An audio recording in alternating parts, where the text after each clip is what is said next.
ذرا سوچو، ایک پل کے لیے سب کچھ ٹھیک چل رہا ہو اور پھر اچانک آنکھ کے اندر کہیں گہرا اندھیرا جاگ جائے، جیسے ریٹینا کے اوپر کوئی سایہ پھیل رہا ہو، جیسے روشنی آنکھ تک پہنچ کر بھی بیچ راستے میں غائب ہو رہی ہو۔ اب پلک جھپکی لیکن وہ اندھیرا واپس آ جاتا ہے، ہر دفعہ ذرا سا گہرا۔ آنکھ کے اندر کے اس سفر کی اصل کہانی ریٹینا سے شروع ہوتی ہے، وہ نہایت باریک پرت جہاں لاکھوں فوٹو ریسپٹرز روشنی کو پکڑ کر دماغ تک بھیجتے ہیں۔ لیکن جب ریٹینا کے کسی چھوٹے حصے میں خون کا بہاؤ ہلکا سا کم ہو جائے یا بہت باریک سوجن پیدا ہو جائے تو یہ ننھے خلیے چند لمحوں کے لیے روشنی کو بالکل جذب نہیں کر پاتے، اور اسی لمحے وہ اندھیرا اندر سے اس طرح اٹھتا ہے جیسے آنکھ کی دنیا کا ایک حصہ بند ہو گیا ہو۔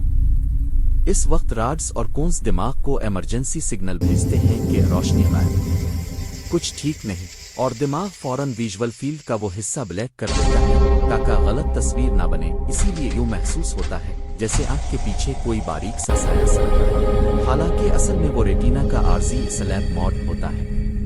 اچھی بات یہ ہے کہ یہ عارضی اندھیرا زیادہ تر لوگوں میں بالکل بے ضرر ہوتا ہے۔ زیادہ اسکرین ٹائم، تھکاوٹ، پانی کی کمی، لو شوگر اور ذہنی دباؤ کی وجہ سے ریٹینا کو چند لمحوں کے لیے آکسیجن کم ملتی ہے، اور تھوڑا سا آرام، پانی پینا اور پلکیں جھپکنا اسے دوبارہ مکمل فعال کر دیتا ہے۔ لیکن اگر یہ اندھیرا بار بار آئے تو پھر آنکھوں کے ڈاکٹر سے چیک اپ کرانا ضروری ہے، کیونکہ آنکھ ہمیشہ خاموشی سے وقت پر اپنا سگنل دیتی ہے۔